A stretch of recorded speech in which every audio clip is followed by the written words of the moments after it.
Hey guys, tonight we begin with a question that's often forgotten amid the chaos of tanks, trenches and total war. What did World War II soldiers actually eat? From American K rations to German ersatz bread, Soviet cabbage soup to Japanese rice balls, tonight we're peeling back the layers of history, one can of corned beef at a time. So before you get comfortable, take a moment to like the video and subscribe, but only if you genuinely enjoy what I do here.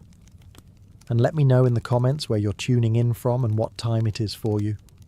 It's always fascinating to see who's joining us from around the world. Now, dim the lights, maybe turn on a fan for that soft background hum, and let's ease into tonight's journey together. Before a single shot was fired, before tanks rumbled across Europe or planes screamed overhead, every army faced one universal, unglamorous challenge: feeding its soldiers without killing them in the process. Let's be honest. When we think of World War II, we imagine battles, bravery, and black and white newsreels. Rarely do we stop to ask the really gritty questions like, did that guy storming Normandy have breakfast? And if so, what on earth was it? Spoiler, it wasn't pancakes. Feeding millions of men across continents wasn't just a culinary experiment. It was a logistical nightmare with a side of dysentery. Rations had to be portable, non-perishable, cheap, and preferably not make you cry after eating them. Flavour was a distant fifth priority, somewhere between won't explode if dropped and doesn't attract rats. Different nations approached the problem in different ways. The Americans tried to science their way to sustenance, producing little boxes of optimism called K rations. The Germans, early in the war, sent troops out with hearty meat and rye, then eventually replaced it all with something resembling punishment in a can. The British clung to tea like it was holding the empire together. It probably was. The Soviets boiled cabbage like it was a sacred tradition. And the Japanese, well, they were expected to travel light and fight hard, sometimes on just rice balls and hope. Food wasn't just fuel, it was morale. A hot meal could lift spirits. A cold tin of greasy corned beef could crush them. Some soldiers developed fondness for their rations. Others swore they'd never eat a cracker again. Many dreamed not of glory or victory, but of butter, bread, and anything that didn't come wrapped in brown paper. And while generals debated strategy in war rooms, privates in foxholes were bartering chocolate for cigarettes and praying the guy next to them didn't snore through mess call. So tonight, we're not talking about battles won or borders redrawn. We're talking about spam, crackers, powdered eggs, and the real war, between soldiers and the strange, suspicious contents of their ration tins. Because if there's one universal truth about war, it's that everyone has to eat, even if the food fights back. All right, you're a US soldier in World War II. You've marched 10 miles, been shot at 6 times, and haven't seen a flush toilet in weeks. Your stomach is making sounds that could qualify as artillery. What do you get? The K ration. A compact, calorie-packed cardboard miracle designed by people who clearly hadn't eaten one themselves. Let's break it down. The K ration came in 3 boxes: breakfast, lunch, and dinner. They were about the size of a small brick, and sometimes felt like one.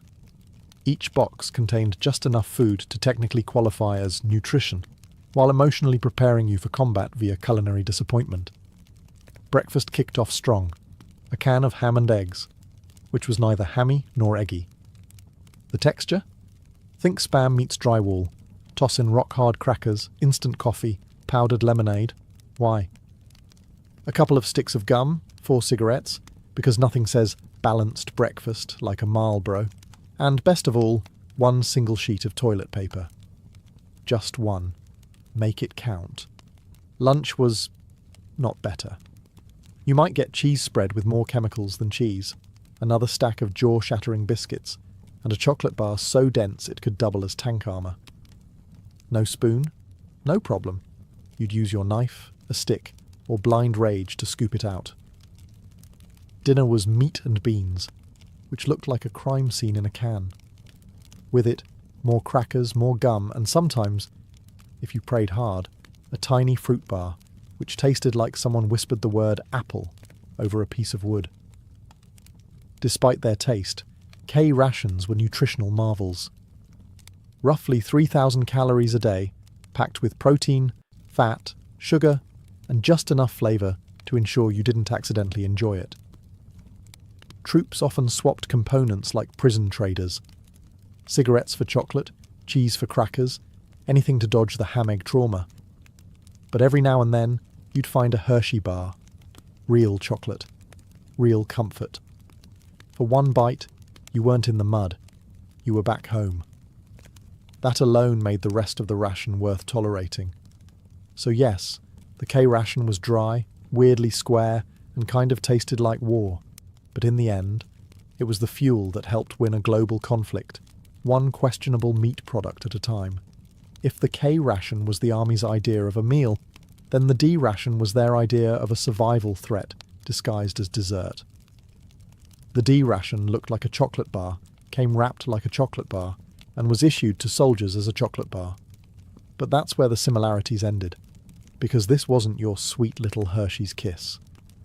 No, the D ration was engineered in coordination with the US Army to do three things. 1. Not melt. 2. Last forever. And 3. Taste like absolute despair. It was roughly the size of a deck of cards and dense enough to stop a bullet. In fact, some soldiers swore it had, whether in their packs or their intestines. The ingredients were technically food: chocolate, sugar, oat flour, and a little cocoa fat. The result? A brown brick that could double as a bludgeon or emergency building material. Why was it made this way? Because it had to survive the tropics, deserts, and frozen tundras without turning into goo. And the military specifically requested it be unappetizing, so soldiers wouldn't eat it unless they were actually starving. Mission accomplished. The bar was so hard that biting into it without softening it first could lead to dental emergencies. Some guys tried grating it into hot water. Others just stared at it in confusion. A few, legend says, used it to hammer tent stakes. But hey, it had calories. About 600 per bar, which could keep a man alive through a day of combat. Barely. If you were trapped behind enemy lines, or stuck in a foxhole with nothing but your rifle and bad decisions, the D ration might just save your life. Emotionally, not so much. To the Army's credit, they did eventually realize feeding troops chocolate that doubled as masonry was not great for morale. Later iterations of the D ration got slightly softer and vaguely more edible. But the damage was done. Soldiers remembered the original bar with the same fondness one remembers dental surgery. So next time you hear someone say, chocolate makes everything better, remember the D ration, the bar that proved them wrong. If the K ration was survival food, and the D ration was edible punishment, then the field kitchen was a soldier's only shot at eating something warm, recognizable, and only mildly soul-crushing. Field kitchens, also known as rolling misery carts, were mobile food units pulled behind trucks or horses. They were the military's attempt at fine dining on the go. And by fine, we mean not cold and in a can. These kitchens churned out industrial-sized vats of stew, beans, gravy-like substances, and enough coffee to power an infantry division through a mild existential crisis. Meals were served cafeteria-style. You'd line up with your trusty mess kit, a metal tray that looked like it belonged in a science experiment, and shuffle forward, praying the guy ahead didn't take the last ladle of something vaguely meat-coloured. The food was ladled out with military precision. One scoop for you, one suspicious stare, and on to the next, private. The menu? It depended on where you were. In Europe you might get creamed chipped beef on toast, affectionately and permanently renamed by the troops as SOS, or stuff on a shingle, though most used a less polite S word. In the Pacific, you were lucky if it wasn't just rice and hot dog fragments swimming in broth. Coffee, though, was sacred. It was strong, bitter, and brewed in quantities large enough to reanimate the dead. Soldiers drank it hot, cold, black, or with powdered milk, as long as it kept them awake and angry. The best part of the field kitchen experience? The smell. It meant food was coming. The worst part? everything else. Your food was served outdoors, often in rain, snow, or the kind of mud that had its own ecosystem. You sat on rocks, helmets, or the ground. There were no forks. There was no ambience. Just you, your friends, and a tin of beans that might be older than your commanding officer. Still, when it was hot and vaguely chewable, field kitchen food felt like heaven.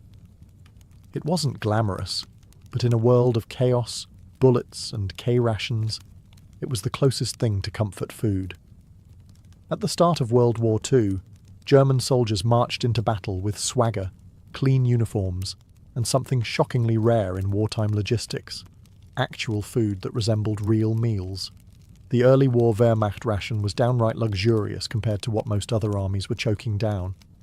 A standard soldier's pack included rye bread, sausages, butter, cheese, canned meats, marmalade, and coffee. Well, ersatz coffee, which we'll discuss later with the disgust it deserves. Each soldier was expected to carry his own food for a couple of days. A noble idea, until you realised how much weight that was once you added rifles, ammunition, grenades, and frostbite. Still, German rations were built around the concept of 3 hot meals a day, with field kitchens trailing behind like slightly overworked food trucks. Breakfast could be dark rye bread with jam or butter, plus that roasted acorn faux coffee. Lunch? Tinned meat, cheese, and maybe a boiled potato or 3. Dinner, if you were lucky and not actively being shelled, might be soup or stew made from whatever was still moving that morning. Sausage, especially Mettwurst and Leberwurst, was a staple. It was easy to transport, packed with protein, and vaguely comforting. Also, incredibly smelly in a sealed tin, which made every trench a blend of iron, sweat, and spicy pork aroma. And of course, Germans had bread. Good bread, real bread. Soldiers often reminisced more about losing access to proper bread than about losing a warm bed. One Wehrmacht veteran described ration bread as the only softness in an otherwise very sharp war. Field kitchens backed this system up, churning out steaming pots of stews, boiled meats and dumplings when possible. Morale was high, stomachs were relatively full, and German efficiency seemed unstoppable. But, and there's always a but, this early golden age of German rations wouldn't last. As the war expanded and supply lines stretched thin, the sausage turned sour, the bread got stale, and the once proud field kitchens were left stranded in frozen forests with nothing but frozen potatoes and patriotic memories. Still, for a brief, bratwurst-filled moment, the average German soldier had something precious in war. Warm food, decent coffee substitutes, and the illusion that this whole thing might be over by Christmas. As World War II dragged on and Hitler's dream of blitzkrieg glory turned into a logistical nightmare, German rations took a sharp turn, straight into the land of ersatz, a German word that basically means imitation. Or more accurately, this isn't food, but we're calling it that anyway. By 1942, things were getting creative. Real coffee? Gone.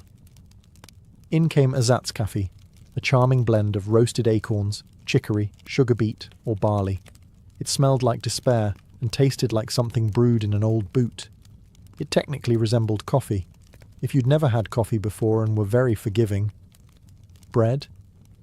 Once dark, hearty, and soul-sustaining, it was now packed with fillers. Sawdust, straw flour, potato starch, and whatever else they could legally grind into powder. You might still call it bread, but your teeth would disagree. Some soldiers joked it doubled as helmet padding. Butter disappeared too, replaced by ersatz margarine, a pale, tasteless grease that was somehow both oily and chalky. Meat became a memory. Cans of meat product started showing up. Labels didn't specify the animal, and honestly, it was better not to ask. Even sausages, that sacred pillar of German cuisine, were diluted. Horse meat entered the mix. Then turnip filler. Eventually, some sausages were up to 40% plant material. Imagine biting into a bratwurst and getting a mouthful of damp newspaper. Welcome to the Reich's culinary downfall. The problem wasn't just taste. These ersatz rations lacked nutrients, calories, and morale. Troops in the east were burning thousands of calories in sub-zero weather and getting food that couldn't even sustain a dachshund. Starvation, sickness, and desperation followed. Soldiers got inventive, boiling shoe leather, bartering with locals, or raiding enemy supply lines just to get something real. A single American chocolate bar was worth more than a stack of Wehrmacht bread. What had begun as an efficient, fuel-powered war machine was now being run on cabbage water and caffeine lies. The Germans had started with real food. Now they were chewing misery and washing it down with roasted roots. If there was a place where food went to die during World War II, it was the Eastern Front. Stretching thousands of miles from Berlin to the deep, frozen belly of Russia, the Eastern Front was the logistical equivalent of trying to run a pizza delivery service across a glacier, while being shot at, shelled, and occasionally eaten by wolves. German soldiers, who once feasted on sausage and rye, found themselves crouched in snowdrifts, with frozen fingers and empty stomachs. Rations shrank, supply lines collapsed, and morale thawed faster than the soup, which is to say, not at all. Let's talk about that soup. Meal on the Eastern Front often meant hot water with a few potato peels if you were lucky. If you weren't, it was just water, frozen solid by the time it got to you. Bread? It arrived mouldy or not at all. Meat? Rumour only. Soldiers burned precious firewood not to warm themselves, but to thaw their canned meat products, which might have been beef, pork, or recycled optimism. And God help you if the label had worn off. You'd have to sniff your way through the mystery. In winter, men boiled snow for drinking water, heated tins over engine blocks, and sometimes ate snow out of desperation, which sounds harmless until you realise it lowers your core body temperature and brings you one step closer to freezing to death with a mouthful of slush. Then, there were the rats, bold, fat, and suspiciously well fed. Some units resorted to catching and cooking them. Others considered the rats rivals, stealing scraps from each other in midnight battles that historians mercifully don't teach in classrooms. Desperation also led to bartering. Soldiers traded cigarettes for bread, buttons for sugar, or a pair of socks for half a boiled potato. A single spoonful of jam could start a fight. If you had chocolate, you were a god. Despite the hunger, the cold, and the lack of anything resembling a balanced meal, soldiers endured. They joked, swore, and ate whatever they could scrounge. But every mealtime became a grim ritual. Unwrap the tin, say a silent prayer, and hope it didn't bite back. On the Eastern Front, food wasn't just scarce. It was a cruel game of survival, played one frozen spoonful at a time. If German troops on the Eastern Front were eating misery, Soviet soldiers were chewing on sheer willpower. The Red Army's approach to nutrition was simple. If it filled a stomach and didn't kill you immediately, it was dinner. The official rations: black bread, cabbage soup, buckwheat porridge, kasha, a few boiled potatoes, maybe dried fish, and the ever-reliable, unsweetened tea. In winter, that tea was usually melted snow with a twig in it. Meat was listed on paper, yes. In reality, rare as a warm bath in Stalingrad. When meat did arrive, it was often salted to the point that chewing it was more of a jaw exercise than a meal.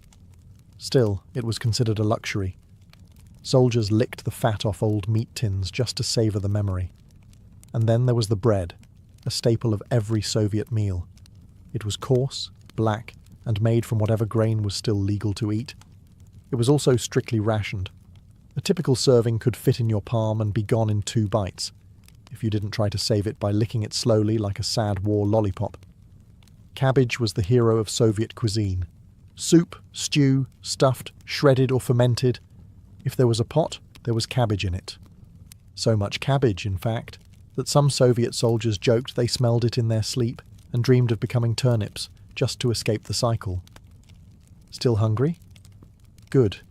Now you understand the Soviet wartime diet. Soldiers routinely went into combat underfed and overexerted. Rations were supposed to be delivered daily, but in war-torn zones that became when possible, which often meant never. So they improvised. foraging became a way of life. Soldiers dug up frozen potatoes from abandoned farms, shot wild animals when they could, and bartered cigarettes or spare boots for a boiled egg. Occasionally, they even traded with German POWs, food for silence. The miracle: they endured, malnourished, exhausted, but relentless. Soviet troops pressed forward on fumes and boiled cabbage, proving that sometimes what feeds a soldier isn't calories, it's pure cabbage-fueled stubbornness. When official rations ran dry, which was often, Soviet soldiers didn't starve quietly. They adapted loudly. With creativity, desperation, and occasionally the culinary sensibilities of a raccoon, Red Army troops turned battlefield improvisation into an extreme sport. Let's say you're a soldier outside Leningrad. You haven't seen a delivery truck in a week. Your cabbage soup is now just water with a floating leaf, and your last piece of black bread has grown a beard. What do? Option 1. Forage. Soldiers scoured the countryside for anything remotely edible: berries, tree bark, boiled grass, dandelions, even flower bulbs. One particularly resourceful unit figured out how to roast shoe leather, not because it tasted good, it didn't, but because it was technically organic. Option 2. Barter. A spare pair of socks might earn you a potato. A broken watch, maybe a spoonful of lard. Tobacco was currency, soap was gold. And if you had a tin of meat, you could get someone to write a letter home and clean your rifle. Option 3. Theft, or as they called it, unauthorized logistics. Soviet soldiers occasionally raided abandoned German outposts just for food. One Red Army veteran recalled the sheer euphoria of finding a box of Wehrmacht sausages. The first time I cried and salivated at the same time. Field kitchens, when functional, were masters of mystery cooking. Cooks tossed in whatever they had: beets, onions, mystery meat, pickled vegetables from 1913. The resulting soup was red, hot, and suspiciously chewy. But it kept you going. Mostly. And yet, morale didn't collapse. Why? Because Soviet culture glorified suffering as proof of strength. Soldiers turned deprivation into a badge of honor. They told jokes about their rations. They sang songs about dried fish. They gave names to their tin cups, which was either camaraderie or a mild fever dream. In the Red Army, mealtime wasn't about flavor, it was about survival theater. Every bowl of borscht, every crumb of bread was a statement: we're still here. If World War II were judged solely by culinary performance, the British Army might have been forced to surrender to its own menu. British soldiers didn't eat, they endured. Their rations were a war within the war, a daily ritual of unseasoned punishment, washed down with eternal optimism and as much tea as humanly possible. Let's start with the sacred trinity: tea, hardtack biscuits, and bully beef. Tea was everything. More than a drink. It was morale in liquid form. Soldiers brewed it in tin mugs, mess tins, helmets, anything that held heat and didn't leak too much. Sometimes there was no milk, no sugar, no dignity, just hot brown water and hope. But it got them through. Hardtack biscuits were designed to outlive the soldier. Dense, chalky, and almost completely tasteless, they had the structural integrity of roofing tiles. They doubled as plates, coasters, or makeshift armor in a pinch. Many troops claimed their dental issues weren't from combat, but from trying to bite these biscuits. Then came bully beef, aka tinned corned beef. It had the visual appeal of canned cat food and the consistency of congealed regret. It was salty, oily, and could be eaten hot, cold, or with the appropriate level of emotional numbness. You sliced it, fried it, diced it, or just stared at it until your appetite left the tent. Also included in the standard ration: powdered eggs, which somehow tasted nothing like eggs, tinned jam, which could glue your jaw shut, and a smattering of oatmeal, chocolate, and dried fruits, all of which arrived in tins that took a crowbar and a prayer to open. The British Army didn't pretend its food was good.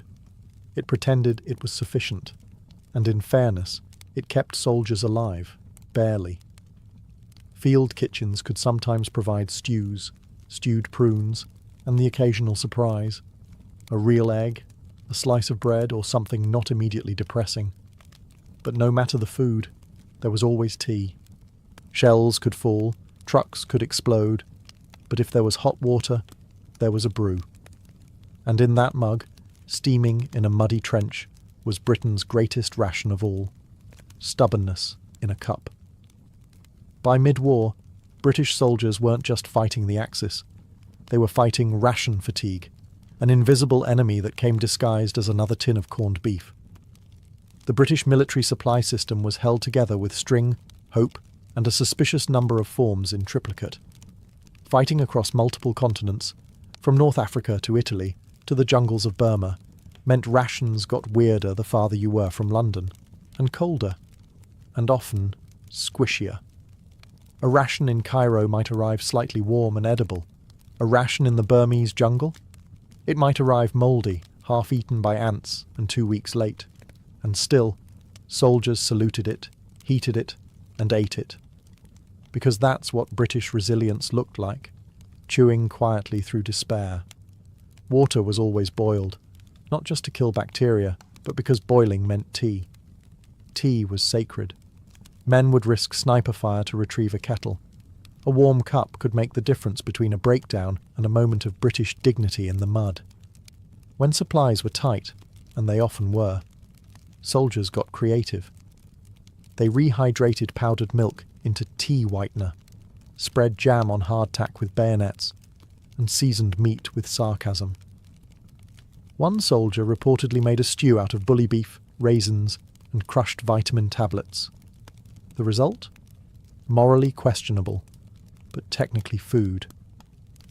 Tinned food was both a blessing and a curse. It lasted forever, yes, but it also required strength, tools, and sometimes divine intervention to open. Soldiers developed strong opinions about tin designs and spent entire afternoons discussing the good key roll ones versus those devil tins with no handles. When something fresh did show up, an egg, a loaf of bread, an actual vegetable, it was cause for celebration or suspicion. One soldier, upon receiving a fresh tomato, stared at it for an hour before deciding to keep it as a pet. Despite the rationing, the blandness, and the biscuit-induced jaw pain, British troops remained stoic. They grumbled with dignity, made jokes about their own digestion, and above all, kept calm and carried on, preferably with tea. If the American soldier had rations, the German had organisation, and the Brit had tea, the Japanese soldier had rice, and a terrifying capacity for suffering. The Imperial Japanese Army was built on endurance. Soldiers were taught that self-denial was noble, and that hunger was part of their duty, which was convenient because most of them were perpetually starving. The standard Japanese field ration wasn't so much a meal as it was a polite suggestion. A typical pack contained white rice, barley, dried fish, pickled plums, umeboshi, soy sauce concentrate, and maybe a few hard candies. It was compact, culturally familiar, and, in the field, utterly insufficient. At first, troops set out with multi-day rations wrapped in wax paper or stored in bento-style metal tins. It looked neat, organised, thought out. And then they got to the jungle. In places like New Guinea, Burma, and Guadalcanal, the humidity turned rice into mouldy goo, rats ate through supplies, and fish went bad faster than your hopes of victory. To make matters worse, Japan's military logistics were, generously speaking, a disaster. Supply lines were stretched, bombed, blocked, or forgot to exist altogether. Many units went days, even weeks, with barely a handful of rice to split between them. Soldiers foraged, raided villages, or ate jungle plants whose nutritional value ranged from slightly helpful to hallucinate then collapse. In more desperate cases, they hunted lizards, insects, or even rats. One soldier claimed they made a soup out of boiled grass and boot leather to keep the stomach from shouting. To their credit, or perhaps horror, Japanese troops rarely complained. They believed hardship was honourable. Starving, glorious, Barefoot, inspirational, rice infested with weevils, added protein. There was, occasionally, miso paste or powdered green tea. These were prized and hoarded like wartime treasure. A teaspoon of tea could lift spirits. A pinch of salt could bring someone to tears. But overall, calories were low, suffering was high, and morale often came from sheer cultural discipline rather than what passed for a meal. The Japanese soldier wasn't just underfed, he was trained to be okay with it, and somehow many of them kept fighting. Not because of what was in their bellies, but because of what was in their minds. The jungles of the Pacific looked lush and green in the distance, like a tropical paradise, assuming you ignored the disease, the leeches, and the smell of slow death. But for soldiers on both sides, especially the Japanese, the jungle wasn't a source of food. It was a leafy green death trap with humidity and attitude. Supply lines in the Pacific were notoriously unstable. Tropical storms, naval blockades, enemy ambushes, all conspired to make every delivery of rice, beans, or saltfish an act of divine luck. And when the food didn't come, the jungle was not your friend. Many Japanese units found themselves cut off from resupply for weeks. Soldiers had to rely on the land, which would have been fine if the land had any idea what they were doing. Unfortunately, the jungle was filled with plants that looked edible but weren't, animals that were edible but too fast, and insects that were not only inedible, but actively aggressive. Rations spoiled in hours. Canned goods rusted shut. Rice grew mold faster than you could light a fire. One soldier in Guadalcanal wrote, "Everything here is wet. Even my appetite is damp." What did they eat? When lucky, boiled roots, wild fruit, frogs, or jungle fowl, if they could catch it. When unlucky, tree bark, shoe leather, rotting palm stems, or water flavoured with desperation. Stories exist of soldiers boiling the same handful of rice 3 times to extract every last shred of sustenance. Others fermented what was left into a starchy, half-dead porridge known only as jungle glue. And then there were the horrifying rumours, accounts of cannibalism among starving units, especially during sieges. It wasn't widespread, but it did happen. Men driven to the edge by war, isolation, and the shrieking emptiness of their stomachs. If anything can strip away the romanticism of the Pacific theatre, it's that grim little footnote. Disease followed closely behind starvation. Malaria, dysentery, dengue fever, all worsened by malnutrition. Soldiers dropped not from bullets, but from hunger and infection, slowly and invisibly. The jungle didn't care who you fought for. It didn't feed you. It didn't shelter you. It just waited for you to get tired, and then it ate you. War may destroy cities, but it also unlocks the culinary creativity of very hungry, very desperate people with bayonets and a single can of Spam. Across every front, soldiers didn't just eat rations, they negotiated with them. They bartered, swapped, stretched, crushed, fried, and sometimes worshipped the better parts. Food was fuel, but it was also a form of entertainment, and occasionally a mad science experiment. In American foxholes, GIs turned K-ration crackers into improvised pancakes, mixing them with powdered eggs and coffee creamer, then frying the result over a small fire. The final product tasted like despair, but warm despair, which was at least comforting. Canned cheese, melted into an oily paste over hot beans to create trench fondue. Spam, sliced, pan-fried, and stacked between biscuits to make the world's saddest sandwich. Even chewing gum found new uses, sealing leaky canteens or bribing a guy with an extra cigarette. British soldiers, armed with their indestructible hardtack and mystical jars of jam, made jam-butty sandwiches by smashing 2 biscuits together with jam until their teeth gave up. One squad in North Africa famously mixed bully beef with dried fruit and called it Desert Delight. Another named their nightly stew Stuff, because no one could identify what was in it anymore, including the cook. On the Eastern Front, Soviet soldiers used empty shell casings as soup pots, boiled cabbage in helmets, and roasted anything with legs, including once a stolen German sausage that required 3 men to defend it. Even the Japanese, with limited supplies, found ways to repurpose leftovers. Rice was refried with pickled vegetables to create onigiri-style cakes, and dried seaweed was hoarded for flavouring water when nothing else remained. These weren't gourmet meals, they were acts of wartime alchemy. Field improvisation turned boredom into morale, turned not enough into this'll do, and made a lot of food slightly less terrifying. Because when you're stuck in a trench, jungle, or ruined farmhouse, your mess kit becomes your kitchen, your bayonet becomes a spatula, and your meal? A miracle that you survived long enough to eat it.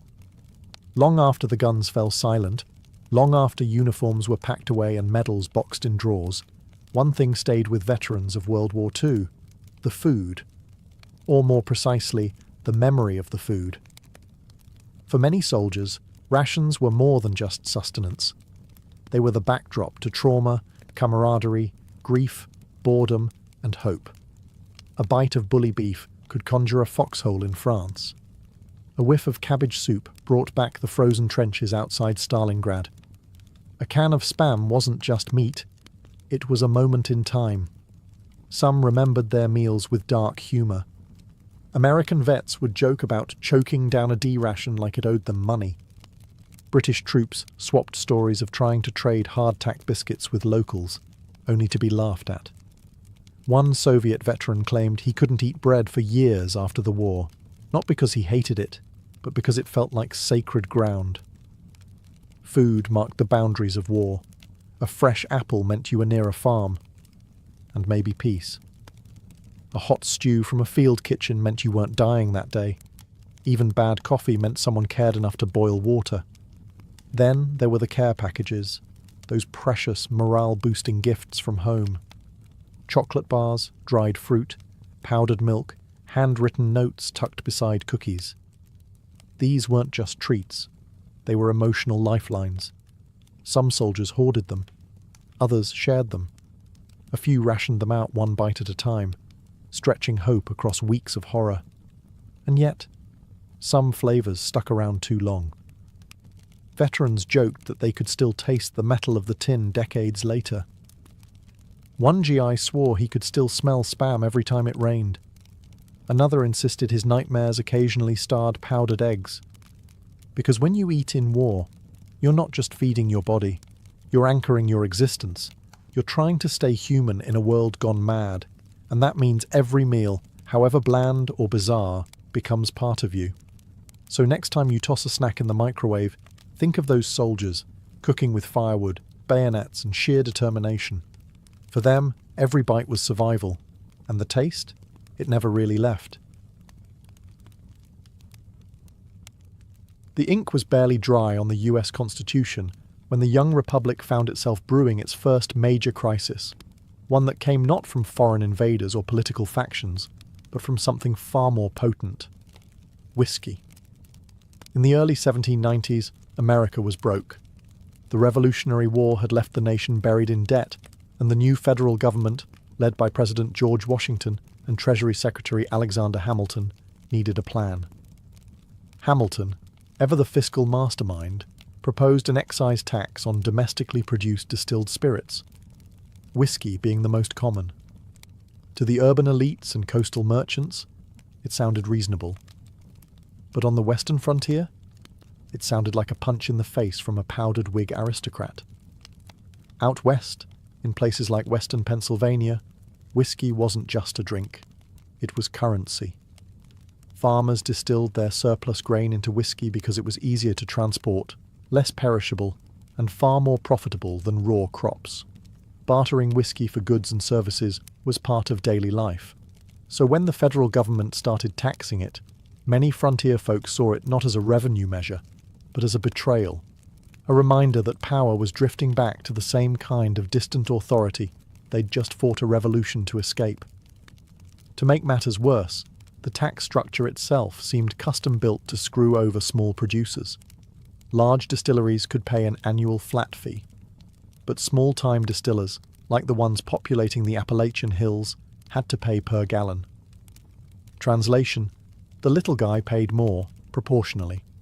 and with federal tax collectors showing up on horseback to enforce the new law, tensions began to boil over. At first, the resistance was petty. Inspectors were threatened, tax documents were burned, and revenue officers were politely told to get lost. But soon, polite turned to violent. Tar and featherings made a comeback. Taxmen were chased from their homes. In one case, a revenue officer was stripped naked, tied to a tree, and had his hair cut off, frontier justice with a splash of moonshine-fueled rage. And Washington? He was watching, silently, waiting, but not for long, because what started as a tax protest was about to spiral into an armed uprising, one that would test the strength of the Constitution and Washington's resolve to enforce it. By 1792, the whiskey tax wasn't just unpopular, it was radioactive. In the backwoods communities of Pennsylvania, Kentucky, and Virginia, opposition was mutating from scattered grumblings into coordinated defiance. Tax collectors were becoming familiar with two sounds: the clink of broken windows and the snap of gunfire overhead. The western counties of Pennsylvania became the epicenter of what many began to call outright rebellion. Meetings were held in taverns and cabins where kegs of homemade whiskey stood proudly next to muskets. These weren't just drunken gripes. They were organized gatherings. Locals formed militias, issued threats to federal officials, and even passed their own resolutions condemning the tax. Some refused to do business with anyone who paid it. It was part protest, part mafia, with a side of corn liquor.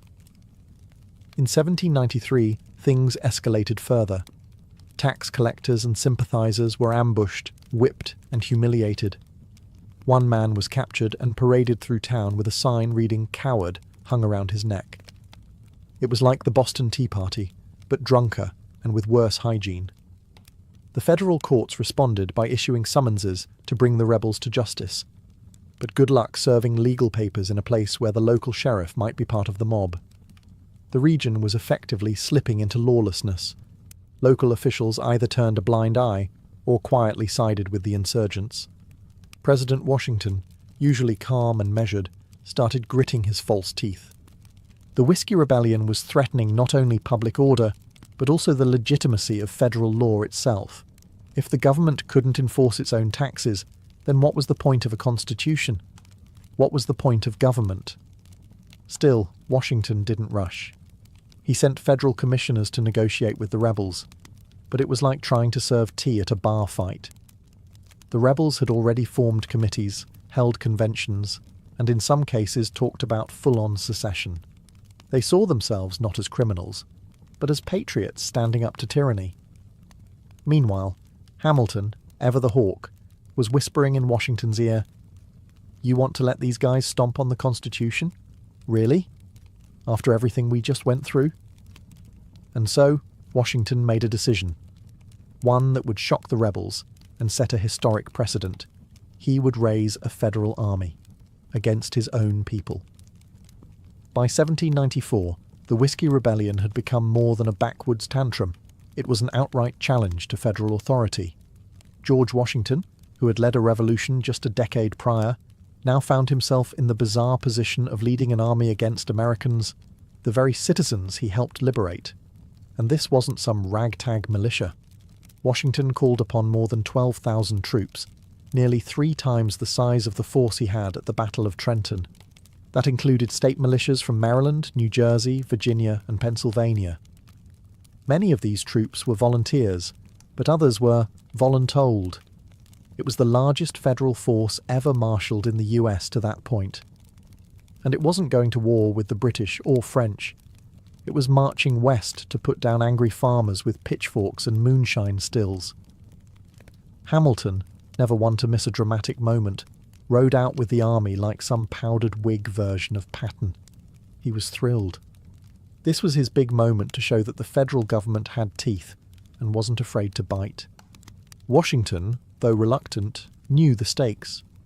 The rebellion wasn't just about booze. It was about whether the United States could function as a nation under law. If the rebels could scare off tax collectors and defy Congress without consequences, then the Constitution might as well be used for kindling. So, For the first and only time in American history, a sitting president led troops in the field. Imagine the scene: the most famous man in America, astride a horse, riding westward through the Allegheny Mountains, not to inspire revolution, but to crush one. His presence sent a chilling message. Rebellion would be met not with pamphlets, but with bayonets. When the army approached the heart of rebel territory in western Pennsylvania, the response was disappointing. The rebels, who had talked big in taverns and torched a few tacksmen's houses, suddenly remembered they had chores to do. Most of the ringleaders vanished. Others fled into the woods or took the I don't know nothing about nothing defense. There would be no great battle, no climactic showdown. The army had marched hundreds of miles to confront a rebellion that fizzled like flat cider. But Washington's message was loud and clear. The federal government was no joke. With the rebellion smothered before a single shot was fired in return, the soldiers turned around and headed home, and so did George Washington. But now came the mop-up: arrests, trials, and justice, federal style. A handful of rebel leaders were captured, though leaders might be generous. Many of the more radical agitators had slipped away into the wilderness. What remained were a few unlucky men who got caught by bad timing or bad hiding spots. 20 were eventually brought to Philadelphia to stand trial for treason. The trials, however, didn't unfold like Hamilton might have dreamed. Evidence was spotty, witnesses were afraid to testify, and the jury, composed of their fellow Pennsylvanians, wasn't exactly keen on throwing their neighbours into a noose. In the end, only 2 men were convicted of treason, and even that verdict came with a side of scepticism. These weren't dangerous warlords. They were poor farmers who had made poor decisions, and Washington, no stranger to rebellion himself, chose mercy over vengeance. In a move that stunned some and reassured others, he pardoned both men. His message? Yes, the government would enforce the law, but it would not become a tyrant in the process. This act of clemency turned out to be as important as the show of force itself. Washington had demonstrated strength, but he also showed restraint. The federal government wasn't going to crush people under its heel like a monarchy might have. Instead, it would lead by law, tempered with justice. Meanwhile, Hamilton grumbled. He wanted more heads to roll, metaphorically, if not literally. He saw the rebellion as proof that the common folk couldn't be trusted with too much freedom, especially not with whiskey involved. But Washington understood the deeper game. Legitimacy didn't come from cracking skulls. It came from showing that the new republic could balance authority with compassion. The rebellion was over, but the precedent it set would echo for generations. The US had passed its first real test of federal authority, and it didn't collapse into chaos. Still, questions remained. Would future presidents use the same logic? Would mercy always follow power? And most of all, was this the end of frontier rebellion? Or just the beginning? The guns were holstered, the rebels pardoned, and the whiskey stills quietly resumed bubbling in the hills. But politically, the whiskey rebellion left a hangover that would last for years. The event had proven that the federal government had the power to enforce its laws, but it also lit the fuse on deep political divisions that were already smouldering beneath the surface. At the heart of the conflict were 2 opposing visions of America. On one side stood Alexander Hamilton and the Federalists, lovers of order, commerce, strong central government, and powdered Whigs that could stop a bullet. They saw the rebellion as proof that the unruly countryside needed firm management. On the other side were the Jeffersonian Republicans, who didn't trust centralized power one bit. They believed in the yeoman farmer, local control, and resisting the kind of government overreach they'd fought a revolution to escape. To them, the federal response to the Whiskey Rebellion wasn't a heroic act of law enforcement. It was overkill. Sending 12,000 troops after some farmers with barrels of corn mash felt like stomping on a fly with a cannon. Thomas Jefferson, then serving as Washington's vice president, didn't hold back his opinions. Privately, he referred to the federal march as a monarchical adventure. He believed that Washington's show of force only pushed the common man further away from the government, and straight into the arms of the Republican cause. And indeed, in the aftermath of the rebellion, something curious happened. The Republican Party began to gain traction. Out on the frontier, where distrust of federal authority had been fermented like whiskey itself, support for Jefferson's ideals surged. These weren't just drunk and angry farmers anymore. They were voters, and they were angry about being treated like a bunch of criminals for refusing a tax they could barely afford. The rebellion had failed militarily, but it succeeded in galvanizing anti-federalist sentiment. It helped accelerate the formation of the first true political parties in America, sharpening the divide between those who wanted a strong centralized state and those who wanted the states to call their own shots. So, while no war had broken out, a new kind of battle had begun. One fought not with muskets and torches, but with ballots, speeches, and ideology. At its core, the Whiskey Rebellion wasn't just about booze. It was about power and class resentment. To the small farmers of western Pennsylvania and beyond, the whiskey tax was more than an annoying expense. It was a symbol of everything they feared about the new federal government. That it would be run by elites for elites, at the expense of the working poor. Most of the rebellion's participants weren't outlaws. They were veterans of the Revolutionary War, men who had fought and bled for a republic they now felt was turning its back on them. They returned from battlefields to discover that the very government they helped establish was now squeezing them dry, all while cozying up to Eastern bankers and merchants. It was like fighting a lion, only to come home and get kicked by the house cat. To make matters worse, many frontier folk felt deliberately excluded from political participation. Representation was lopsided. Their voices were drowned out by wealthier urban politicians who had no idea what life was like west of the Appalachians. Add to that a tax that disproportionately punished small producers, and the whole thing smelled less like economic policy and more like class warfare, with the stink of whiskey. There was also the matter of how the law was enforced. Wealthier distillers could afford lawyers, paperwork, and the annual flat fee. The poor guy with 1 still and 6 barrels of mash? He got a federal marshal and a potential prison sentence. The optics were terrible, and the anger was real. In this way, the rebellion was an early warning sign. Class tension wasn't going to disappear just because America had a constitution. If anything, the struggle between wealthy power centers and rural working communities was baked into the cake. The Whiskey Rebellion was just the first slice. Interestingly, some of the most radical rebels even adopted the language of the French Revolution, which was happening around the same time. They spoke of liberty, tyranny, and the rights of man. To Washington and Hamilton, that kind of rhetoric was terrifying. The last thing they wanted was a Paris-style bloodbath spilling into the Ohio Valley. But to the whiskey rebels, those words weren't dangerous. They were a promise, one they felt had already been broken.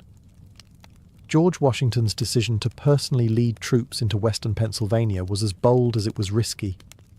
At the time, many Americans saw the presidency as a somewhat distant, almost ceremonial role, a sort of executive moderator for a government still figuring itself out. But with this march, Washington shattered that image. He was no passive figurehead. He was an active enforcer of federal power. For Washington, the Whiskey Rebellion was a test, not just of law and order, but of the very legitimacy of the federal system. He had helped design the Constitution, and now he was putting it to work. If he failed, if he allowed violence and intimidation to override legislation, the whole project might unravel. 13 separate states could quickly decide they were better off going their own way. The rebellion, in that light, wasn't just a backwoods tantrum. It was the canary in the Democratic coal mine. Washington's personal involvement added enormous weight. His reputation was nearly mythical. He was the father of his country, a man revered by veterans, respected by citizens, and feared by enemies. When word spread that Washington himself was riding west, many rebels melted into the landscape. Some couldn't believe it.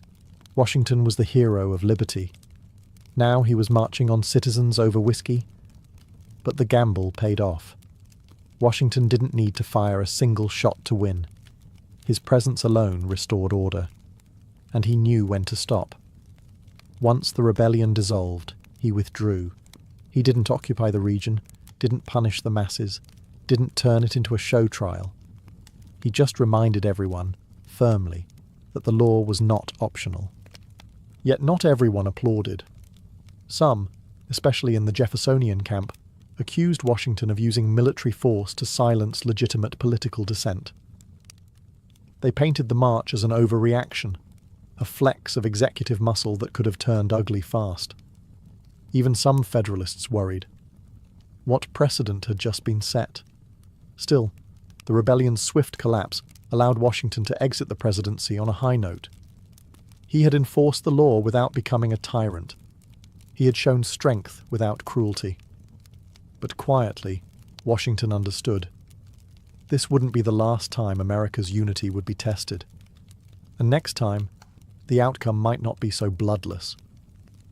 Although the Whiskey Rebellion ended with barely a whimper, its echoes rippled far and wide, politically, legally, and culturally. In hindsight, this dusty conflict over distilled grain was one of the most important constitutional stress tests in US history. First, it set a critical precedent. The federal government had the right and the ability to enforce its laws, even in the face of violent opposition. Before this, the Constitution had been more theory than reality. The Articles of Confederation had shown how weak and toothless a decentralized government could be, and now the Constitution, with Washington's boots on the ground, flexed its newfound muscles. But with that power came a lingering fear.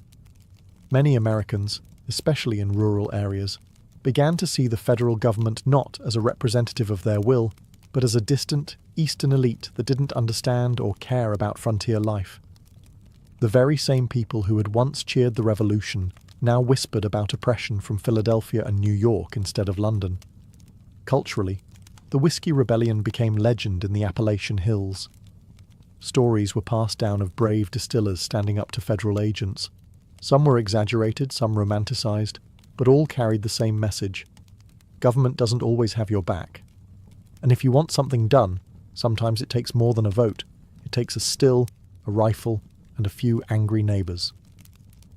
Meanwhile, in Washington, D.C., a new capital being planned during the rebellion's aftermath, lawmakers were taking notes. Future leaders would reference the Whiskey Rebellion every time civil unrest threatened the balance of the Republic. Was this the model? A rapid show of force followed by clemency? Or a dangerous precedent of executive overreach? And then there was the whiskey itself. Ironically, despite the rebellion's failure, the tax never worked. It was expensive to enforce, widely evaded, and politically poisonous. By the early 1800s, under Jefferson's presidency, it was quietly repealed. The rebels lost the battle, but in some twisted way, they'd won the war of public opinion. The frontier didn't forget. Neither did the government.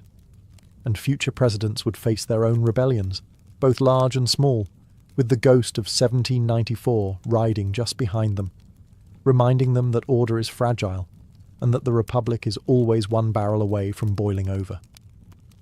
The Whiskey Rebellion may seem like a curious footnote today, a quirky chapter in the early American story, but its legacy remains surprisingly alive, swirling like vapor off a still, influencing everything from presidential power to rural resistance. For one, it showed the American people that the Constitution wasn't just parchment and promises, it had muscle. This was the first time the federal government enforced a domestic law with troops, and the fact that it did so under the personal leadership of George Washington gave it historical gravity. Every president since has inherited that precedent.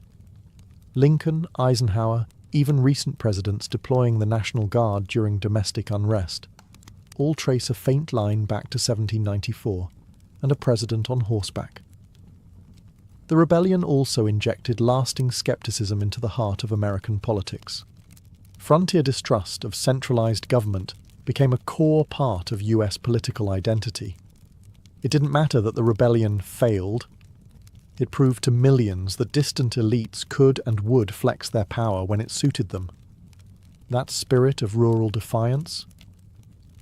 You can still hear it in anti-tax protests, states' rights arguments, and the deep American love of local control.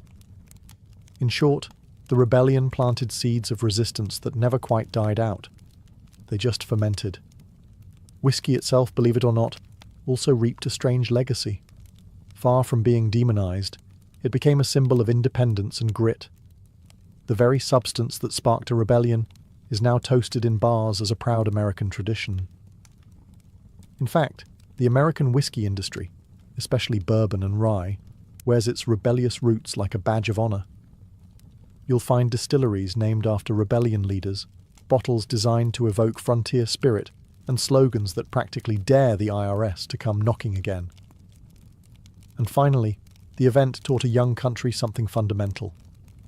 How it responds to dissent says everything about its identity. Washington chose both force and forgiveness. That balance, power tempered by principle, became a cornerstone of the American ideal. Not always followed, of course, but always referenced. So next time you raise a glass of bourbon or rye, remember, it's not just liquor in that bottle. It's a story of power, protest, and a young republic figuring out what kind of country it was going to be. Cheers to the rebellion that helped define a nation. Around 1754 BCE, King Hammurabi of Babylon etched his now famous code into a massive basalt stele, a towering legal monolith meant to awe subjects and assert divine justice. It's one of the earliest known attempts to formalize laws in human history, but buried within its 282 articles lies something just as ancient as law itself: the regulation of women. In Hammurabi's Babylon, a woman wasn't just a person, she was a role: daughter, wife, widow, mother. Each of those roles came with a legal definition, a social expectation, and if things went sideways, a punishment. For example, take marriage. Women could be married off by their fathers, essentially transferred from one household to another. Once married, a woman was expected to be faithful. If she was accused of adultery, both she and her alleged lover could be bound and thrown into a river. That's not metaphor. That's literally what the text prescribes.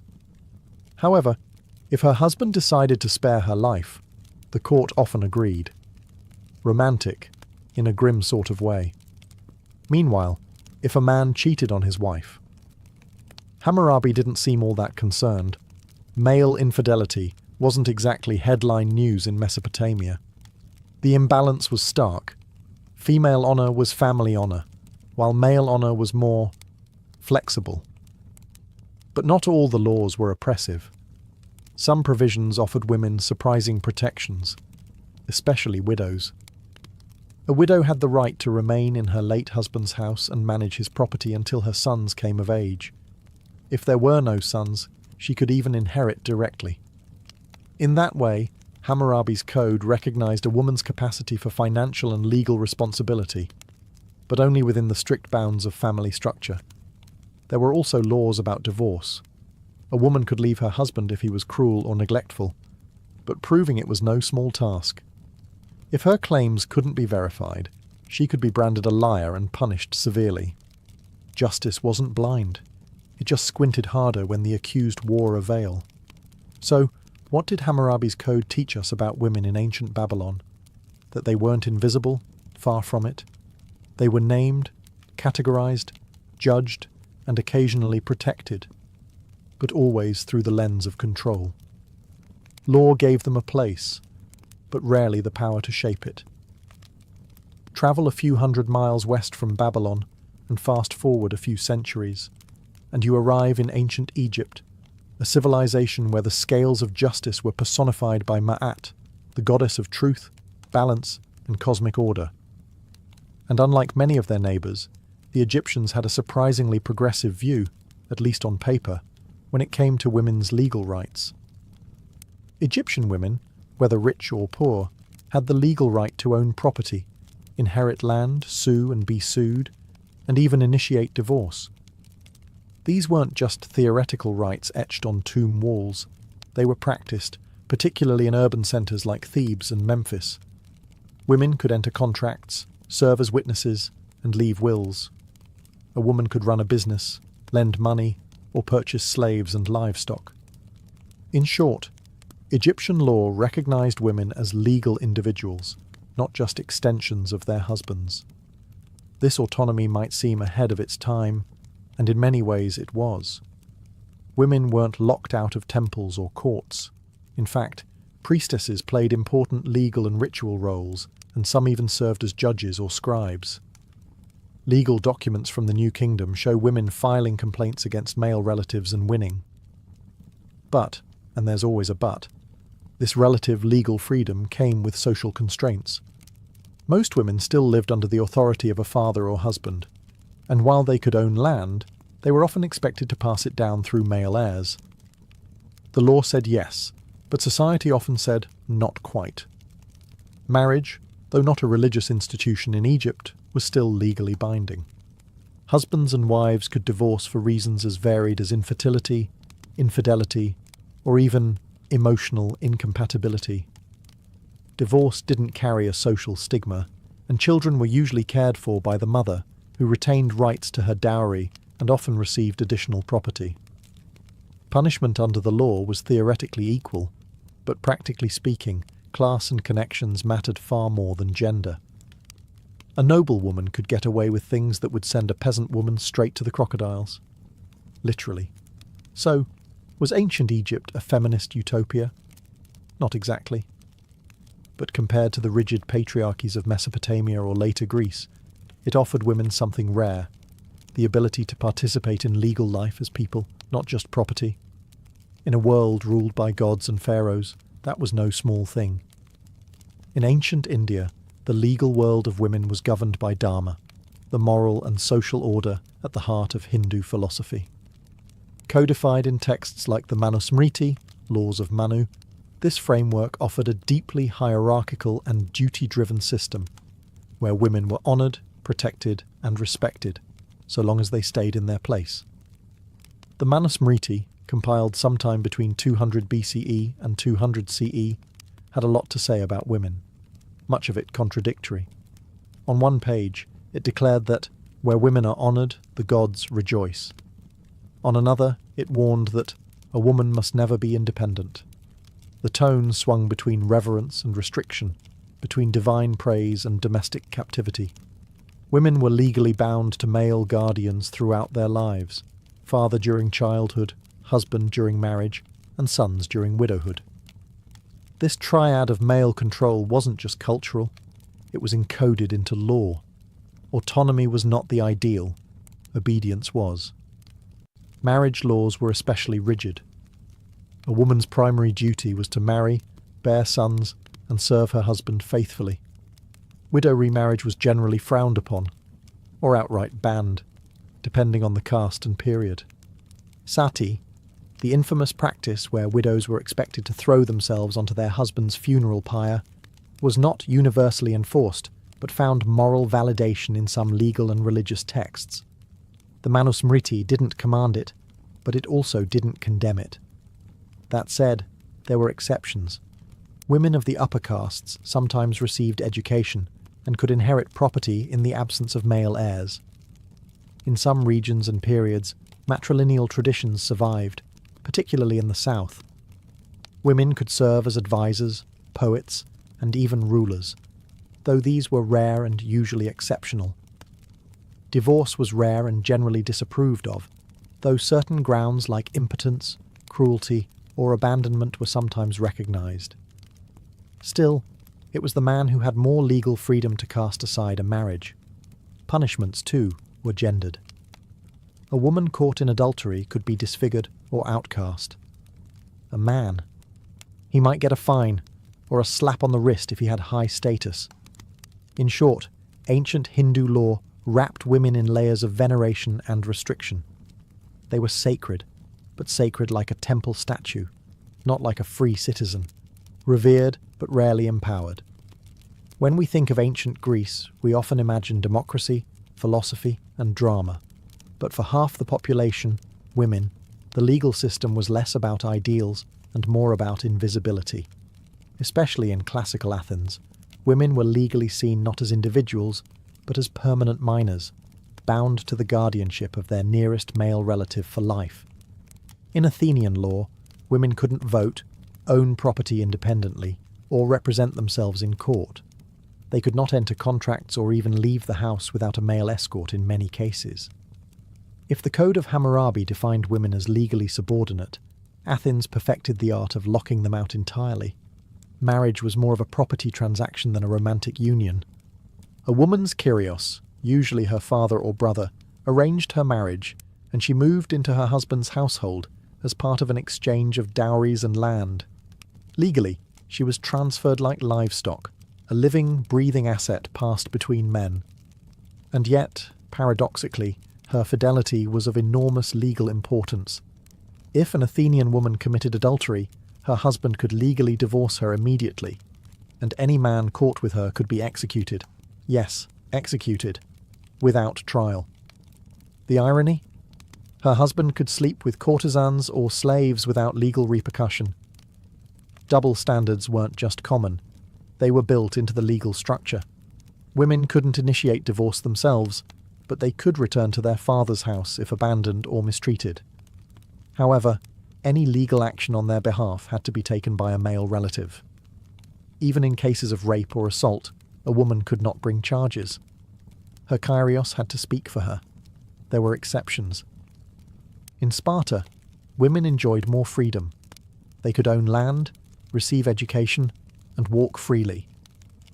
But Spartan women were the anomaly, not the rule.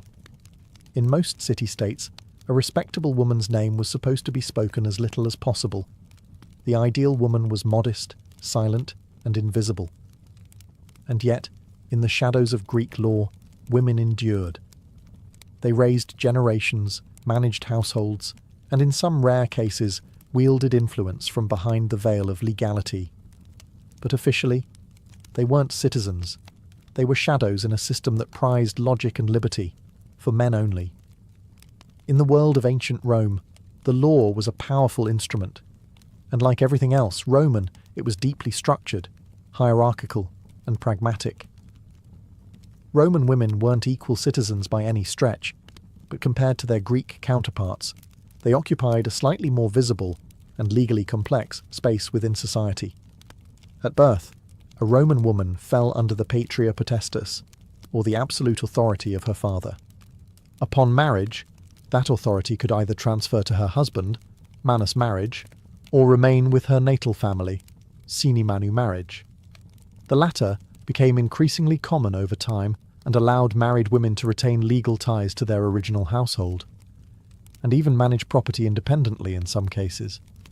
This shift opened the door for women, especially widows or wealthy daughters, to own estates, manage businesses, and draft contracts. While women could not vote or hold office, they could sue in court, often with a male sponsor, act as guardians, and accumulate wealth. Still, Roman law drew a firm line around female behaviour. The ideal Roman woman was pudica, modest, loyal, and obedient.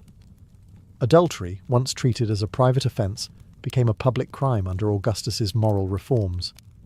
A woman found guilty could lose her dowry, face exile, or worse. Meanwhile, a man's infidelity remained legally unproblematic. Again, patriarchy rarely missed a chance to double down. However, unique roles offered exceptions. Vestals, the virgin priestesses of Vesta, were the only women legally free from male guardianship. They swore 30 years of chastity in exchange for immense prestige, legal independence, and the power to pardon condemned prisoners. But a broken vow of chastity meant being buried alive. Divine authority came with cruel consequences. Roman matrons, respectable married women of the upper classes, held significant social power. They influenced politics through family connections, arranged marriages, and even public mourning rituals.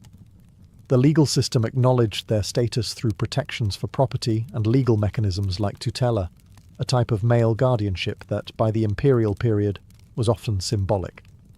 So, while Roman women lived within a legal cage, the bars were spaced just far enough apart to allow movement, especially for those born into wealth and prestige. They were constrained, yes, but never entirely silenced. In ancient Hebrew society, law wasn't merely a civic structure, it was divine instruction. Found in the Torah and later interpreted by rabbis, these religious legal texts created a framework that governed every aspect of life, including the roles, rights, and restrictions placed on women. And like many ancient systems, the law both elevated and limited them. At the heart of Hebrew law was the family unit, with women expected to serve as the moral and spiritual backbone of the household, but always under male authority. Fathers arranged marriages. Husbands were heads of households. Sons inherited land. Daughters, by contrast, were expected to marry out and bring a dowry with them, often with no inheritance rights unless there were no sons.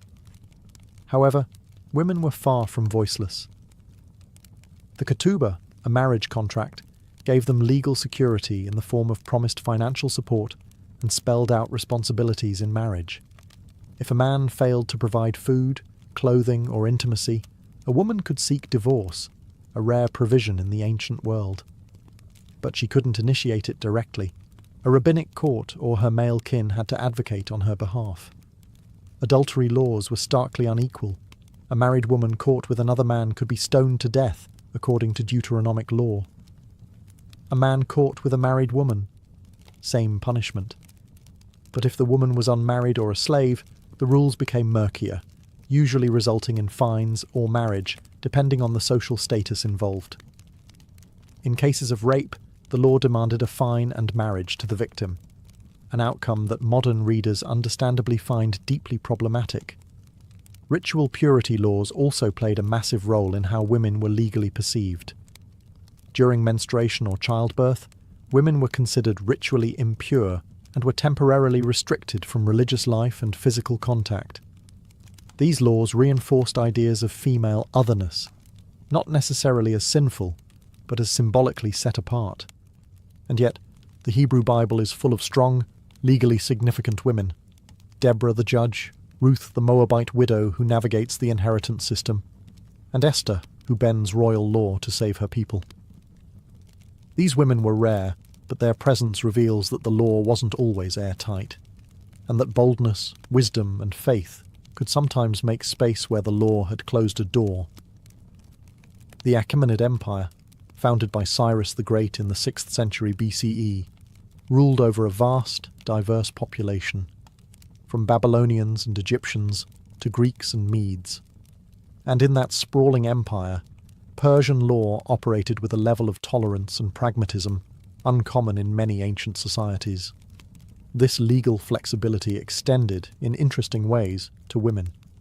While Persian law wasn't codified in a single monument like Hammurabi's Code, administrative records, court documents, and inscriptions reveal that women, especially elite women, had considerable legal presence. In particular, Persian royal and noble women were among the most autonomous in the ancient world. In the royal court, women like Atossa, daughter of Cyrus the Great and mother of Xerxes, wielded immense influence. She controlled vast estates, issued commands to administrators, and appeared in imperial inscriptions, not as decorative figures, but as landowners and power players.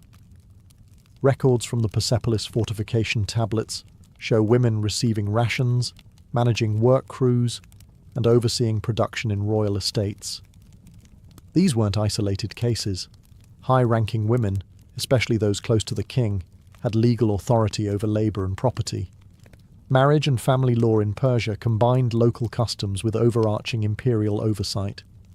In Persian society, women could own property, enter contracts, and inherit land, rights that were sometimes even more secure than in Greece or Rome.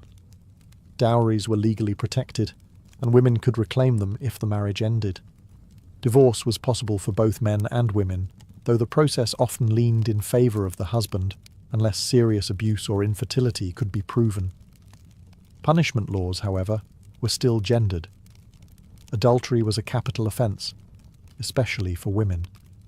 But unlike in some neighbouring cultures, the method and severity of punishment varied by class. A noblewoman might face exile or house arrest, while a servant could be executed.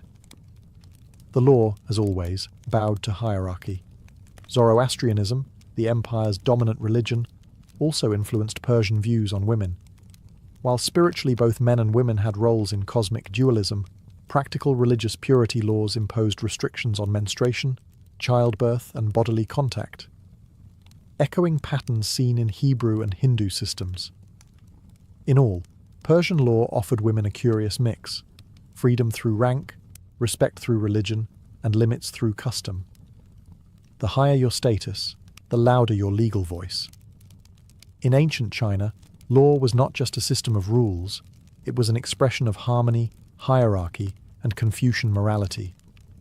And for women, this meant living within a legal and cultural framework that viewed them primarily through the lens of family roles and social duty, rather than individual rights.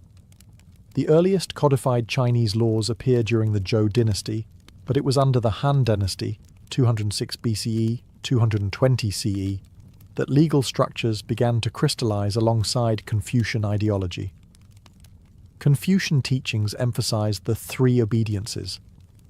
A woman must obey her father before marriage, her husband during marriage, and her sons in widowhood. This wasn't just moral advice, it influenced actual legal expectations and societal norms. Women were legally subordinate to men in nearly all contexts. They could not hold public office, rarely appeared in court independently, and were often excluded from inheritance, especially in patrilineal families. A daughter might be cherished within the home, but the law saw her as temporary. She would eventually marry out, taking her dowry with her. Marriage was both a family alliance and a legal contract. A man could divorce his wife for reasons as broad as jealousy or illness, though he could not do so if she had no family to return to, had mourned his parents properly, or had borne him sons. Women, by contrast, had no legal power to initiate divorce unless extreme abuse could be proven, and even then, her case would likely depend on her male relatives stepping in. Adultery laws reflected strong gender bias. A woman caught cheating could be executed. A man cheating with a married woman might face punishment, but cheating with a servant or concubine, that was often overlooked entirely. Honour and legitimacy were tied tightly to the woman's womb. Still, there were exceptions. Some dynasties saw the rise of imperial women, like Empress Lu Ji and Empress Wu, who wielded immense political power, sometimes bending legal codes to suit their ambitions. And in peasant villages, widows who managed households or took over family businesses could wield informal authority, even if the law didn't formally recognize them. In short, ancient Chinese law saw women less as autonomous beings and more as stabilizers of familial order, vital to society's function, yet always second to the men who supposedly maintained its harmony. As we step back and look across the ancient world, from the ziggurats of Babylon to the palaces of Rome, from Vedic India to Confucian China, one thing becomes clear: women were always written into the law, but rarely on their own terms. Nearly every ancient legal system assigned women a role within a male-dominated structure. Whether in Hammurabi's code or the Manusmriti, the fundamental legal assumption was that a woman's identity was relational: daughter, wife, mother, widow. Her rights and responsibilities flowed through the men around her. Law defined her, but it rarely empowered her. Some civilizations, like Egypt and Persia, offered women more autonomy, allowing them to own property, initiate contracts, and even inherit wealth. In these societies, noble or high-born women could carve out pockets of legal authority, sometimes rivaling their male counterparts. But such privileges were far from universal. They depended on class, family, and circumstance more than any underlying belief in gender equality. Other societies, like Greece and Rome, developed sophisticated legal systems while simultaneously fencing women out of public life. Greek women were legally invisible. Roman women had more agency, but still lived within a scaffold of male guardianship and social expectation. In China, Confucian values hardened the ideal of obedient femininity into legal expectation. The law wasn't just about punishment, it was about preserving cosmic harmony, and that meant everyone, especially women, knew their place in the social order. Similarly, In Hindu law, reverence for women coexisted uncomfortably with strict control and moral prescription. Religious laws, such as Jewish halakha or Zoroastrian purity codes, often placed women at the intersection of sacred and profane. A woman's body could bring honor or impurity, blessing or danger, depending on how closely she followed the rules. And yet, within these systems, women adapted, resisted, and endured. They found ways to exercise influence through family, faith, property, or sheer determination. Their stories may not always be carved into stone steles or echoed in ancient law courts, but they moved beneath the surface, shaping households, dynasties, and entire civilizations. Ultimately, ancient legal codes tell us not only how societies treated women, but how they defined power itself, and who they believed deserved to wield it. Long before Wall Street, before vaults and banknotes and savings accounts, banking began in the mud-brick cities of ancient Mesopotamia, the cradle of civilization. And surprisingly, the first bankers weren't suited financiers, they were priests. In cities like Uruk, Lagash, and later Babylon, temples weren't just religious centers. They were the administrative and economic hearts of urban life. These towering ziggurats and their surrounding complexes acted as both spiritual sanctuaries and financial hubs. Farmers and merchants didn't just come to pray, they came to deposit grain, receive loans, and settle debts. Why temples? Because they were the most stable, trusted institutions. The gods didn't run off with your money, and the priesthood had an army of scribes to keep meticulous records. When a farmer delivered a portion of his harvest to the temple granary, he'd receive a clay tablet with a cuneiform inscription, the quantity stored, the date, the depositor's name, and sometimes a witness. This wasn't just a receipt, it was an early form of a check. These receipts could then be transferred. A farmer in debt could hand over his tablet to a creditor as repayment. A merchant could use them to buy goods or settle accounts. In this way, the clay tablet became the ancestor of promissory notes, deposit slips, and IOUs. Temples also issued loans, not just in grain, but in silver, sheep, and other commodities. Interest rates were high by modern standards, typically around 20% for grain and 33% for silver. These weren't casual transactions either. Defaulting on a temple loan could lead to the loss of land, property, or even personal freedom. Interestingly, the concept of compound interest was understood and feared. Some legal codes, like those of Hammurabi, tried to limit or regulate interest practices. Others formalized debt slavery as a punishment. This was banking in its rawest, most primal form, both brilliant and brutal. So while modern banks might be glass towers and spreadsheets, their bones are ancient. The earliest financial systems weren't born in markets, they were born in temples. And in Mesopotamia, the gods didn't just judge your soul, they also balanced your books. By the time Babylon rose to power under kings like Hammurabi in the 18th century BCE, Mesopotamian banking had become more sophisticated and more personal. While temples and palaces remained important economic players, a new class of financial professionals began to emerge: private moneylenders. These early financiers weren't working out of marble lobbies. They conducted business in humble homes, market stalls, or even beside temple courtyards. But they had one thing temples didn't: flexibility. Where temple loans were often seasonal and tied to agricultural cycles, private moneylenders could tailor deals for merchants, traders, and craftsmen, offering loans in silver, Babylon's preferred unit of currency. Silver wasn't minted into coins yet. That innovation would come much later. Instead, it was weighed out by the shekel, and loans were documented on clay tablets. These tablets detailed the borrower, lender, amount lent, interest rate, repayment date, and sometimes even collateral. If a debtor defaulted, lenders could legally seize land, goods, or even family members. Some contracts read more like threats than agreements. One fascinating innovation was the rise of joint liability loans, where two or more individuals shared responsibility for repayment. This helped reduce the lender's risk and planted the seeds for what we now call co-signed loans. Debt was everywhere in Babylonian society. Farmers borrowed to plant crops, merchants borrowed to finance caravan expeditions, and builders took loans for large construction projects. Debt slavery was a real risk, but the law eventually began to push back. Hammurabi's famous code offered some relief. For example, if a storm destroyed your crops, you might be exempted from interest that season.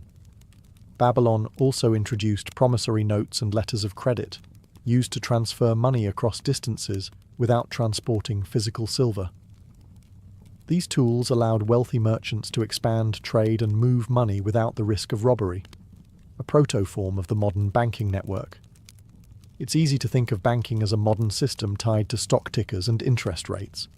But in Babylon, the same mechanics, lending, collateral, interest, and risk, were already shaping lives and livelihoods.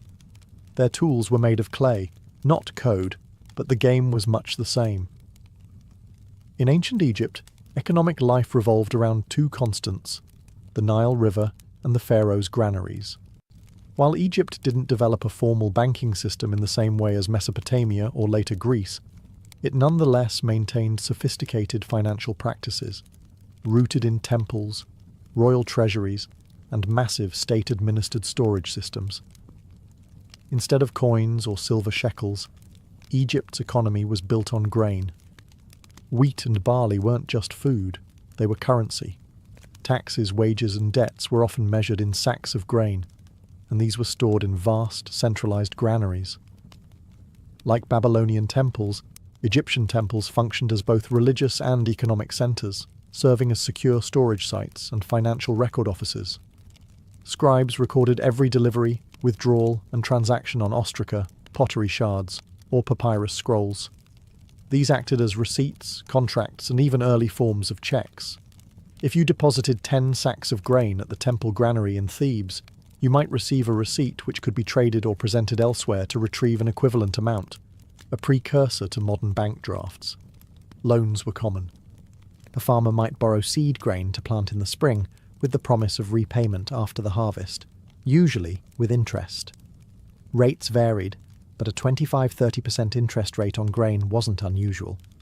These loans were enforced by scribes and local officials, and default could result in the forfeiture of land, livestock, or even labour.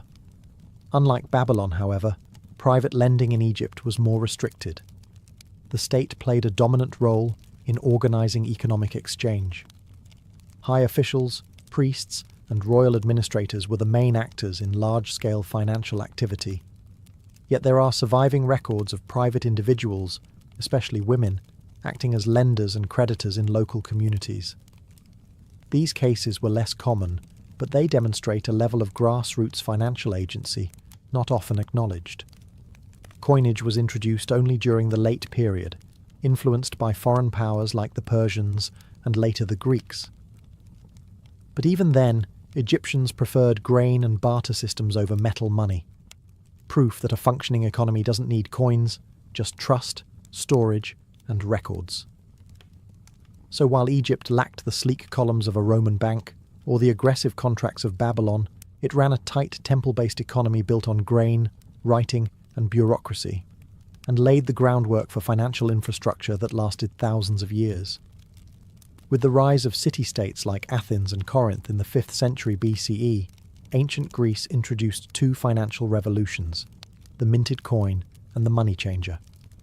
Unlike Mesopotamia or Egypt, where grain and silver were the dominant currencies, the Greeks embraced metal coinage as a public standard, stamped, regulated, and guaranteed by the state. This shift created a new class of financial professionals, the trapezitae, named after the trapeza, or table, from which they worked in the bustling agora. These men functioned as money changers, deposit takers, lenders, and sometimes outright financiers.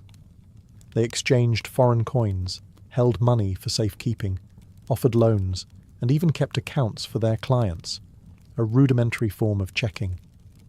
Need to send money to another city-state? No problem. The trapezites could issue a written draft, allowing merchants to avoid travelling with heavy, theft-prone coinage. If that sounds like a bank transfer, that's because it was, albeit with more sand and fewer algorithms. Lending was a huge part of Greek banking. Interest rates were generally high, especially for risky ventures like maritime trade. Some loans carried 100% interest, justified by the danger of shipwreck, piracy, or storm. These were backed by maritime contracts, which included details of the cargo, route, repayment, and collateral. If the ship sank, the loan was voided. If it returned, big profits. Private citizens could also act as lenders. Wealthy Athenians often invested in smaller loans secured by property or slaves. These transactions were documented before witnesses and scribes and could be enforced in court. In fact, Greek courts were flooded with debt cases, an early sign that money, trust, and lawsuits are eternal bedfellows. And yet banks in Greece weren't formal institutions like we'd expect today. They were more like financial freelancers with serious reputations. There were no licenses, no regulation, and no government insurance. If your trapezites skipped town with your deposit, too bad. Trust was everything, and it could be shattered in a heartbeat. Despite these risks, the Greek financial world thrived. It enabled trade, supported empire building, and even bankrolled wars. In a city where logic and debate ruled, so too did contracts, ledgers, and interest rates. Ancient Greece taught us that once you stamp a coin and assign it value, the rest follows, from debt and profit to risk and ruin. By the time Rome ruled the Mediterranean, banking had evolved from small-scale loans to a full-blown financial engine that powered an empire. The Romans, ever the pragmatists, didn't invent banking, but they perfected it, expanded it, and embedded it deep into the fabric of everyday life. At the heart of Roman finance were the argentari, the Roman equivalent of bankers. These men operated out of tabernae, shops, near the forum, and acted as money changers, deposit takers, lenders, and agents. They exchanged coins from across the empire, held private deposits for safekeeping, paid out loans, and even executed payments between third parties. Wealthy Romans, including senators, deposited large sums with these bankers, who kept ledgers called rationes, the ancestors of our modern account books. A client could authorize a banker to pay another person using their deposit, creating an early version of the check. Want to send money to Carthage or Alexandria? No need to pack a bag of coins. Your banker could issue a letter of credit. The real fuel behind Roman banking, however, was credit. Loans weren't just for emergencies. They were used for trade, land purchases, construction projects, even election campaigns. Lending at interest, usually around 12%, though it could be higher or lower depending on risk, was legal, though subject to regulation. Usury, the charging of excessively high interest, was frowned upon but often ignored. Collateral was key. Land, slaves, or future earnings could all secure a loan. And Rome had robust legal enforcement. If you didn't pay your debts, you could be dragged to court, have your property seized, or in extreme cases, be enslaved. Unlike earlier societies, Rome allowed corporations of financiers known as Societas Publicanorum, publicani, to handle large-scale government contracts, including tax collection. These were profit-seeking enterprises with investors, managers, and shareholders, making them eerily similar to modern banks and hedge funds. Yet there were risks. Roman bankers weren't state-backed, and financial crises did happen. Records show that some banking houses collapsed, triggering waves of panic. Sound familiar? In the Roman world, money flowed through temples, forums, and estates, binding together farmers, traders, soldiers, and senators. And as the empire grew fat on conquest, its financial systems stretched like invisible roads, connecting people not with stone, but with credit, debt, and interest. Before the concept of a central bank existed, the idea of state control over currency was already revolutionizing how economies functioned. In ancient times, the power to mint coins wasn't just economic, it was political. Whoever issued the coin held the trust of the people, and that trust became the backbone of early banking systems. The earliest coins appeared in Lydia, modern-day Turkey, around 600 BCE. Made of electrum, a natural alloy of gold and silver, these stamped pieces marked a shift from weighed metal to standardized currency. No more measuring silver chunks in a dusty market. Now, value could be verified at a glance. Other civilizations quickly adopted the idea.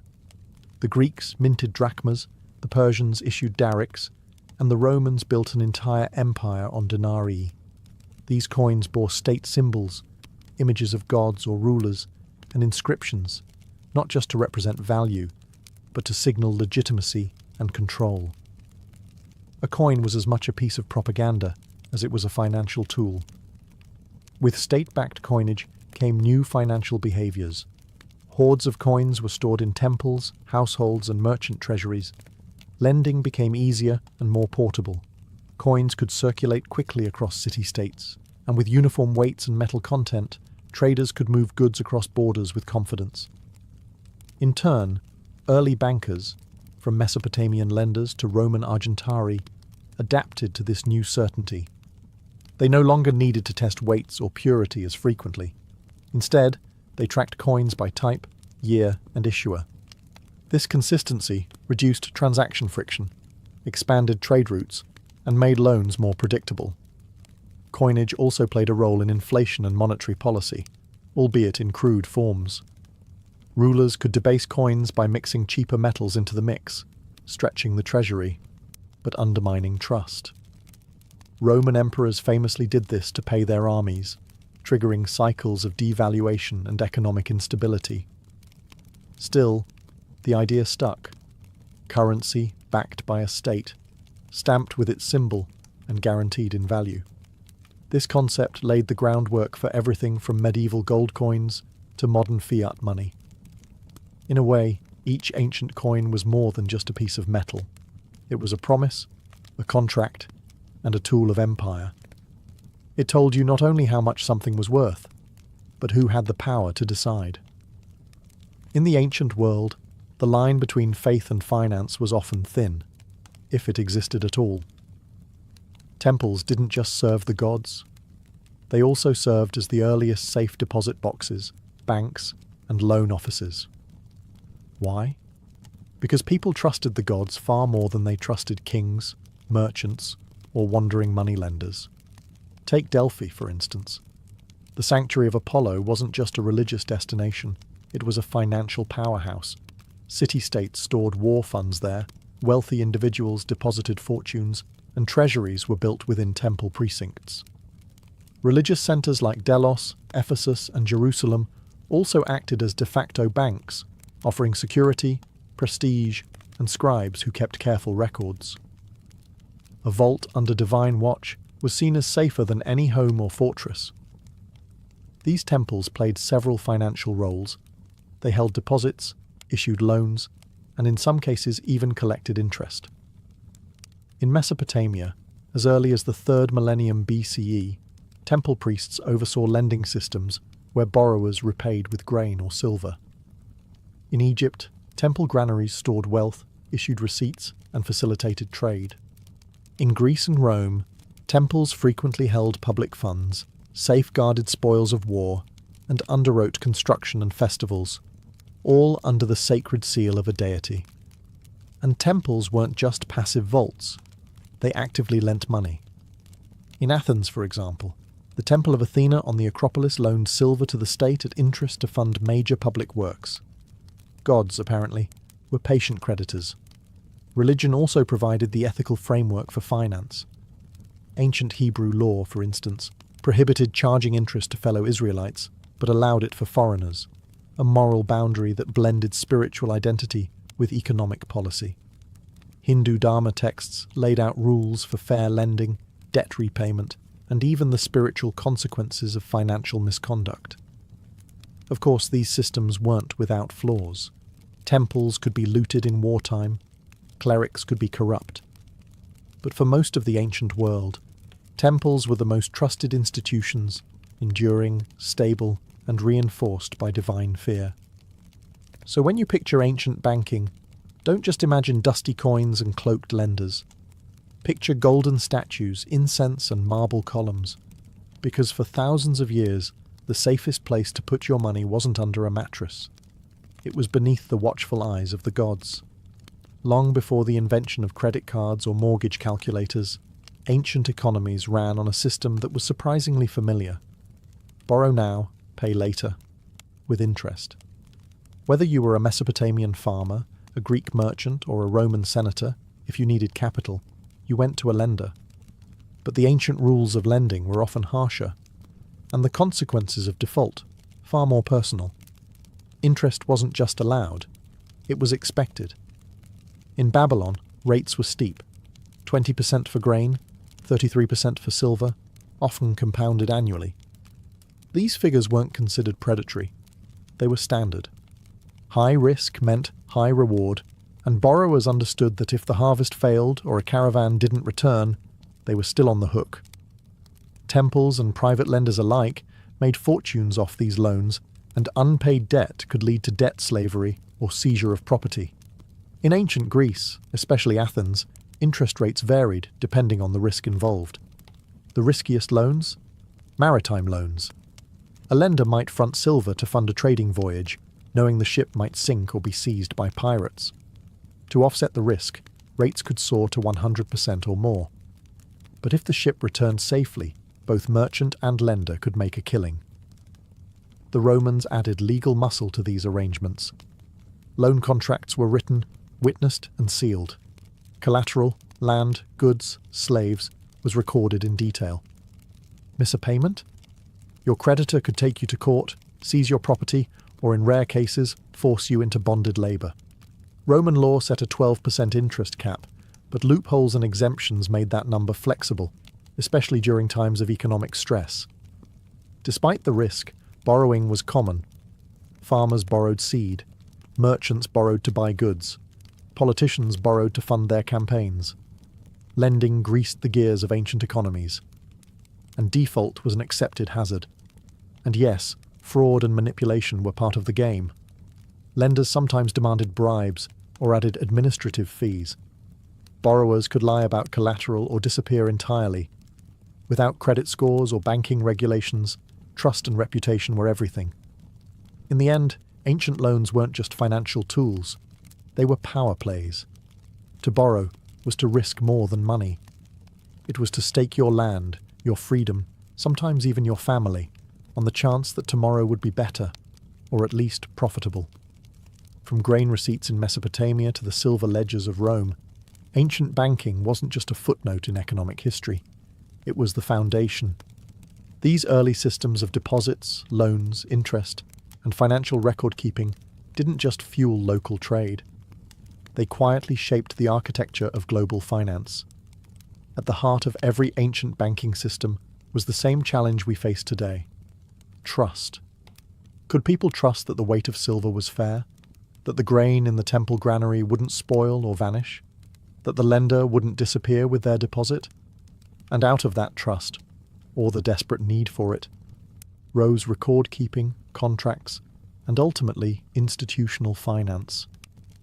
The innovations were astonishing for their time. Ancient Babylonians developed loan contracts with fixed interest, repayment terms, and legal witnesses, all inscribed in cuneiform. Ancient Greeks pioneered letters of credit, allowing funds to be transferred between city-states without carrying coins. The Romans created bankers' associations and formalized debt enforcement in civil law, building a financial system that could stretch from Britain to Syria. Even today, echoes of ancient banking remain. The modern check evolved from Mesopotamian clay receipts. The concept of collateralized loans is rooted in Babylonian and Roman practices. Central banking and monetary policy trace their ancestry back to rulers who manipulated coin purity or temple wealth to fund armies and public projects. And what about regulation? Well, it turns out ancient societies understood financial crises all too well. In Babylon, kings periodically declared debt forgiveness to prevent social collapse. Roman emperors sometimes imposed interest caps to curb predatory lending. These weren't just economic decisions. They were political acts aimed at keeping society balanced and stable. But perhaps the greatest legacy of ancient banking is the realization that finance is not new. The tools have changed. Clay tablets became spreadsheets, silver shekels became digital currencies. But the fundamental human behaviors remain: risk, ambition, trust, fear, and the hope of gain. The next time you log into your bank app or swipe a credit card, remember, you're not doing anything new.